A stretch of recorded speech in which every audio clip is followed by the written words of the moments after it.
Capítulo 3 Ermengarde.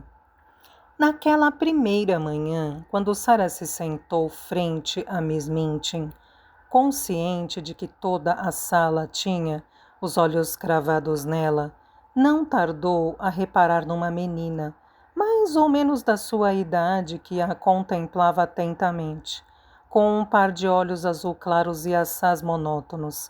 Era uma criança gorducha e com um ar pouco inteligente, mas possuidora de uma pequena boca que parecia fazer beicinho.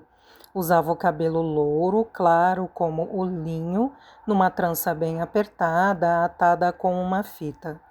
Enrolara a trança em torno do pescoço e, com os cotovelos na carteira, mordia a ponta da fita quando contemplava com espanto a nova aluna. Quando Monsieur Dufarge começou a falar com Sara, a pequena sobressaltou-se e depois, ao ver a nova colega avançar e, fitando o professor com os seus olhos inocentes e cativantes, responder-lhe sem qualquer aviso em francês, a menina gorducha pulou na sua cadeira e corou de espanto e admiração, tendo durante semanas chorado lágrimas desesperadas perante os seus vãos esforços para recordar que la mère significava a mãe e le père o pai. Deparar-se com uma colega da sua idade que parecia não só à vontade com aquelas palavras, como aparentemente conhecedora de várias outras e capaz de as misturar com verbos, como se fosse uma brincadeira, fora quase demais para ela. Fitava a Sara tão fixamente e mordia a fita da trança com tal avidez que acabou por atrair a atenção de Miss Minchin, que, furiosa como estava, de imediato a tornou um alvo.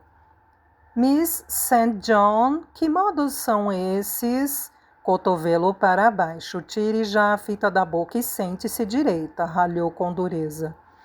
Miss St. John pulou de novo na cadeira e, quando Lavínia e Jessie se puseram as risadinhas, ficou ainda mais encarnada, tanto que parecia que os seus apagados e tristes olhos se iriam encher de lágrimas.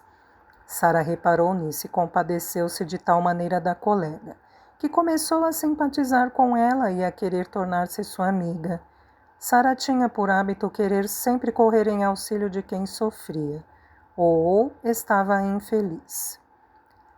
Se a Sara fosse um rapaz e tivesse nascido há uns séculos, costumava dizer o seu pai, teria corrido o país de espada desembainhada, salvando e defendendo os desprotegidos.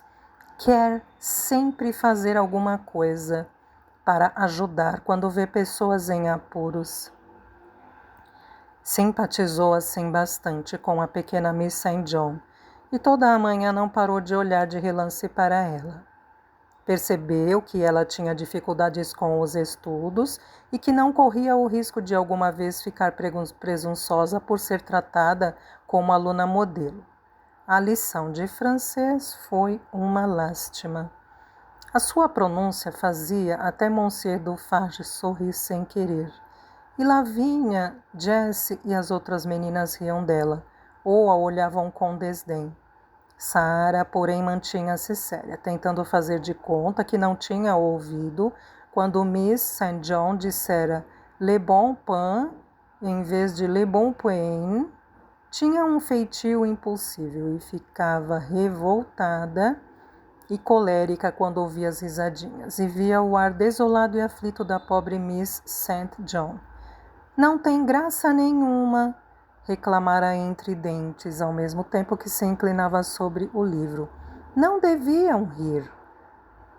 Quando as aulas terminaram e as meninas se juntaram em grupos para conversar, Sara foi procurar Miss St. John e, encontrando-a sentada num assento de janela com um ar desconsolado, dirigiu-se a ela e começou a conversar.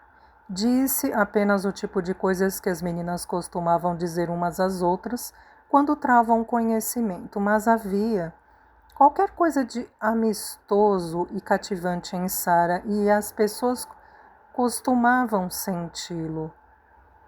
Como se chama? Perguntou.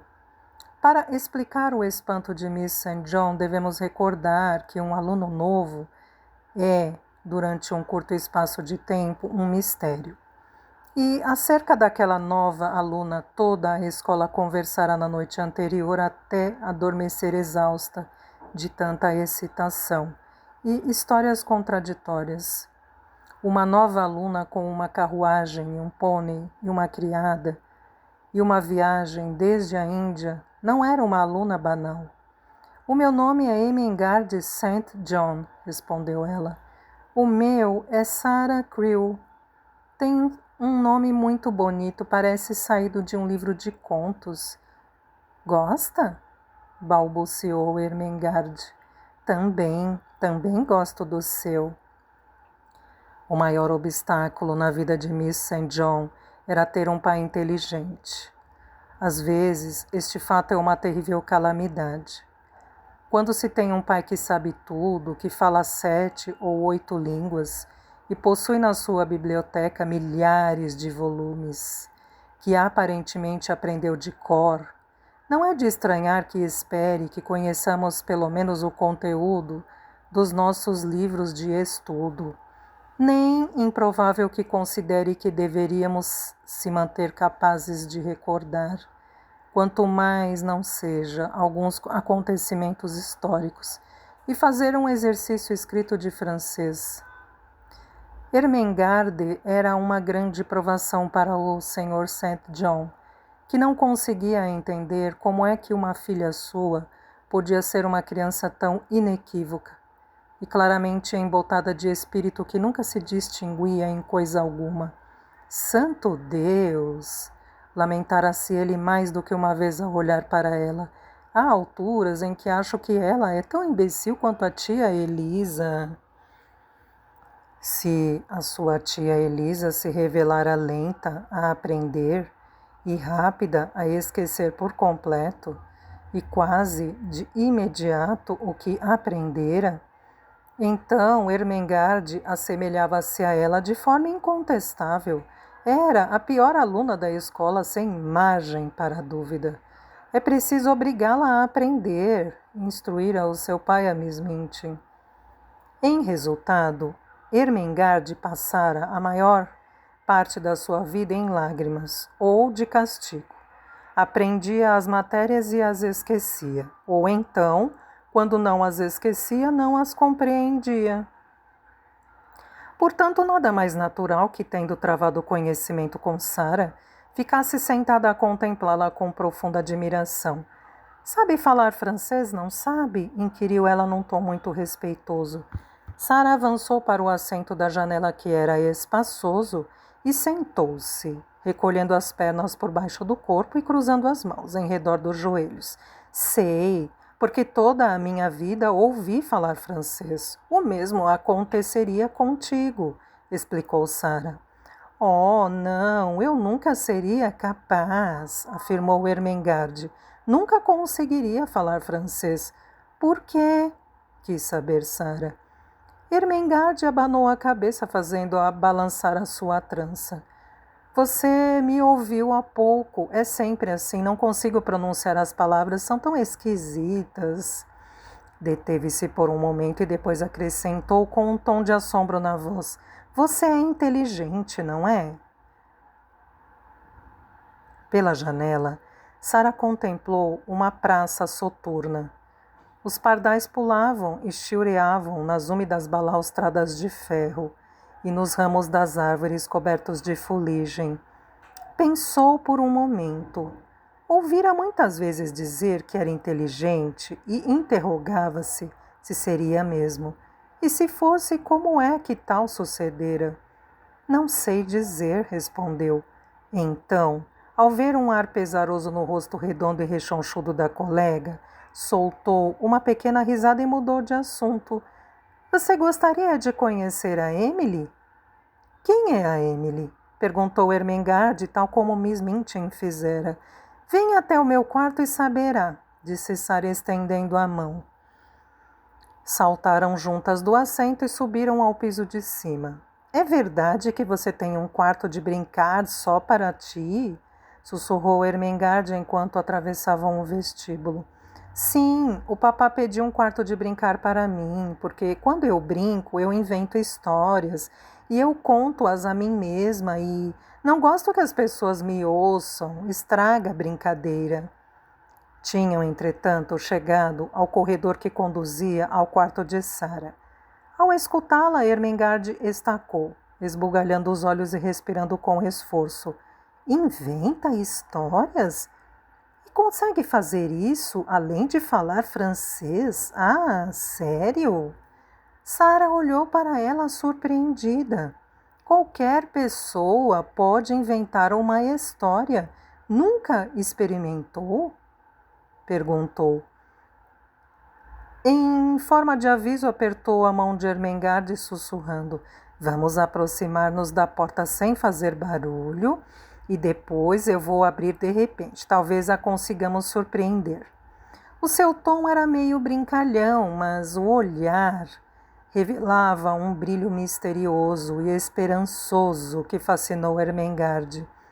Embora não fizesse a menor ideia do que a colega queria dizer, ou de quem ela queria surpreender, ou mesmo por que motivo o desejava fazer, fosse o que fosse, Ermengarde tinha a certeza de que seria uma coisa muito emocionante. Assim, muito entusiasmada, seguiu a amiga na ponta dos pés pelo corredor abaixo.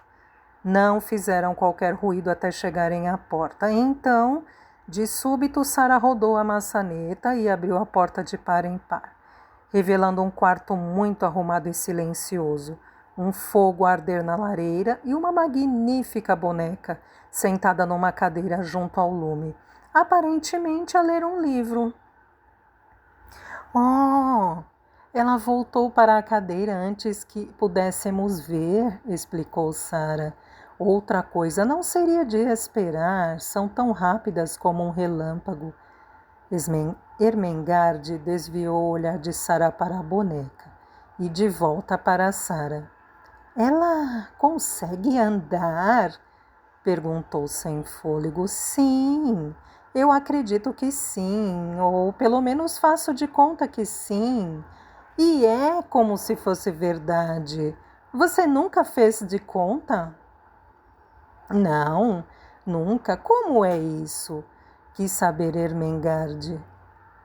Estava tão encantada com esta nova e estranha companheira que olhava embasbacada para Sara e não para Emily, muito embora fosse a boneca mais deslumbrante que alguma vez já avistara.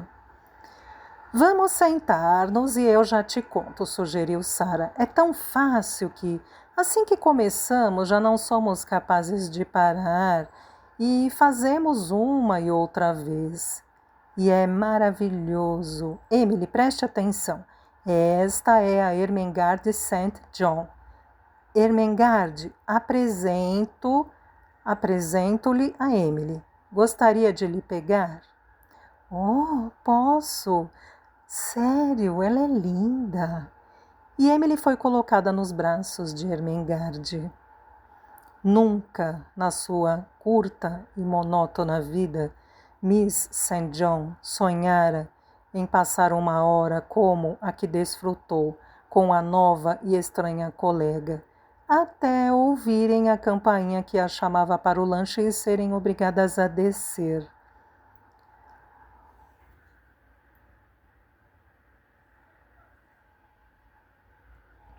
Sentada no tapete frente à lareira, com os seus olhos esverdeados a cintilar e as faces rosadas, contou-lhe coisas muito invulgares.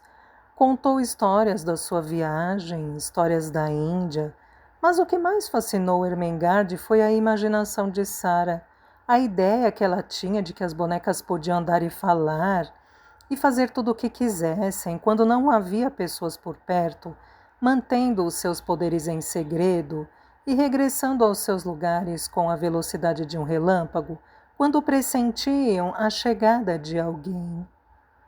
Nós não temos esta capacidade, é uma espécie de magia, entende? Concluiu Sara com um ar muito sério. Ao relatar a história de como encontrar a Emily, a expressão de Sarah alterou-se de repente. Foi como se uma nuvem tivesse ensombrado o seu rosto, apagando-lhe o brilho dos olhos.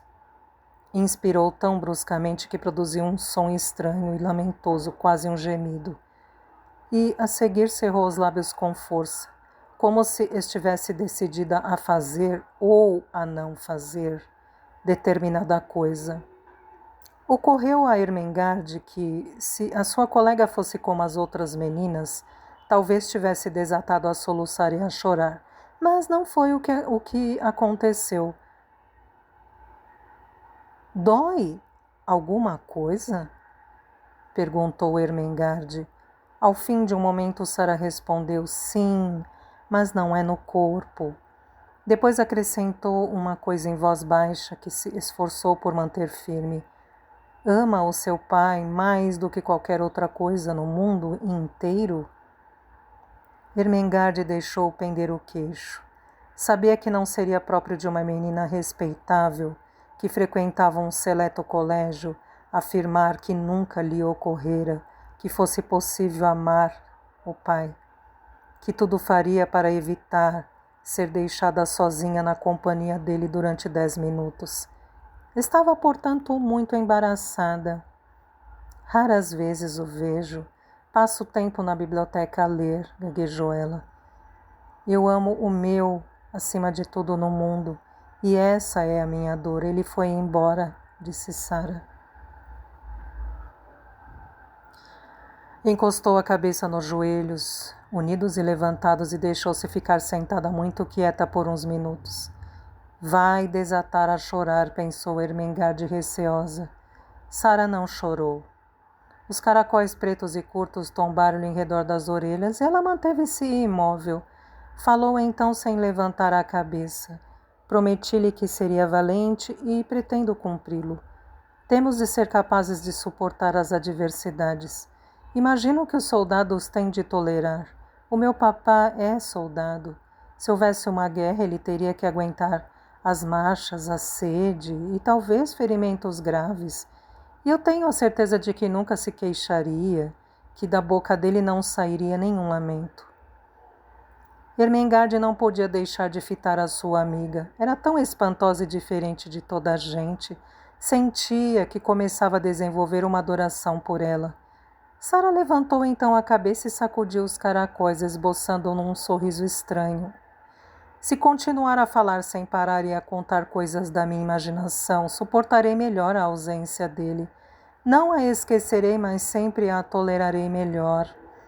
Ermengarde não percebeu por que razão sentiu um nó na garganta e os olhos a arder, como se estivessem cheios de lágrimas. A Lavínia e a Jessie são melhores amigas, comentou num tom meio rouco. Gostava que nós, as duas, pudéssemos sê-lo também. Você quer ser a minha melhor amiga? Você é inteligente e eu sou a menina mais imbecil da escola, mas, gosto tanto de você.